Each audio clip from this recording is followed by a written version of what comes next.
Good morning, children, and welcome to my new class. I hope you all are very safe at home. You're enjoying doing your homework and studying also. So, now today we are going to start the third chapter, that is Maggie Cuts Her Hair. Now, this is an extract from The Mill on the Floss by George Eliot. It's a very famous novel. If you search it on the net, you'll find out that by George Eliot. The Mill on the Floss is one of the award winning novels. It's a beautiful story. Now, Maggie Cuts Her Hair is a part of that. So, here, this story is from a novel, The Mill on the Floss. Mr. Tulliver is a miller, and the family lives at the mill besides the river Floss. Now, Floss is the name of a river, and Mr. Tulliver is a miller. He has two children, Tom and Maggie. Maggie is often scolded because her hair is untidy. She has got very, curly hair. When the story which is told here begins, some of the children's uncles and aunts have just arrived to have dinner at the mill. So they are having a get together. Now let us read on. Maggie, said Mrs. Tulliver, calling her to her side and whispering in her ear, go and tidy your hair. I told you not to come in without doing it first. You know I did. Now she asks Mrs. Tulliver, the mother, she asks Maggie to go and tidy her hair. Tom, come out with me, whispered Maggie, pulling her brother's sleeve as she passed him. Tom followed willingly. Come upstairs with me, Tom, she whispered when they were outside the door. There is something I want to do before dinner. Now Maggie says, come with me, I have to do something. There is no time to play at anything before dinner, said Tom, who was not interested now in anything but his dinner. Now Tom was not that interested. Oh, yes, there is time for this. Do come, Tom. So Maggie insists and she asks Tom to come with her. Tom followed Maggie upstairs into her mother's room and saw her go at once to a drawer from which she took out a large pair of scissors. Now she takes out a pair of scissors. What are they for, Maggie? Said Tom. Maggie answered by seizing her front hair and cutting it straight across the middle of her forehead.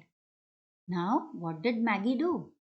Seizing her front hair, seizing means she got hold of her front hair and cutting it straight across the middle of her forehead. Now she cuts the hair.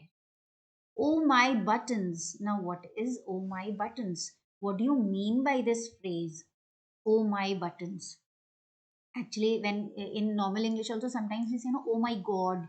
So similarly, oh my buttons, an expression of surprise or excitement.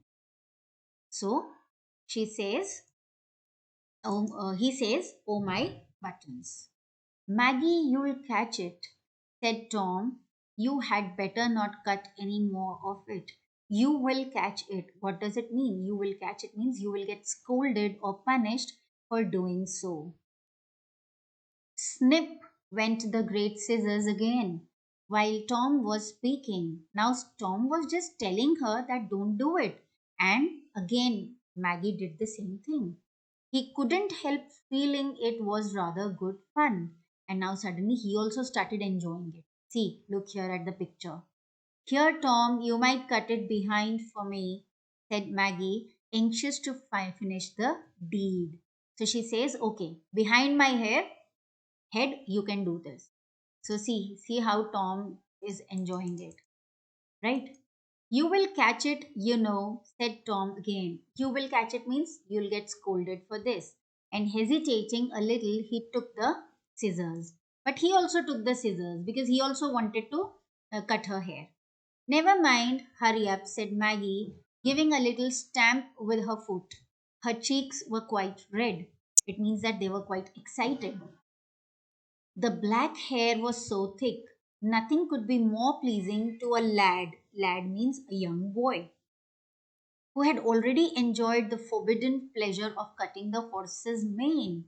Now he was used to, cutting the horse's mane. You know what is a mane? Mane is the long hair on the back of a horse's neck. So he used to sometimes, cut that hair. There is a strange satisfaction in making a pair of scissors cut through a mass of hair. So he was enjoying the cutting of hair. One delightful snip. Snip means once you cut the hair, and then another, and then another. And pieces of hair fell heavily on the floor. And Maggie stood, her hair cut short in an uneven manner, but with a sense of freedom. Now she was feeling that she was quite free, as if she had come out from a wood into the open plain. Now, see, this is a very, has a deep meaning. She had got a sense of freedom. It means that she had got the freedom from being untidy, of looking untidy because of her curly hair. And it was as if she had come out from the wood into the open plain, as if she was confined to some place and she was not able to come out of it freely. So now she was feeling quite free after having her hair cut. So I hope this is clear to you till here. We'll carry on tomorrow in my next class. Meanwhile, please go through it, read all the lines properly. There are word meanings on the left side. You can go through the word meanings also. So, have a nice day and keep learning.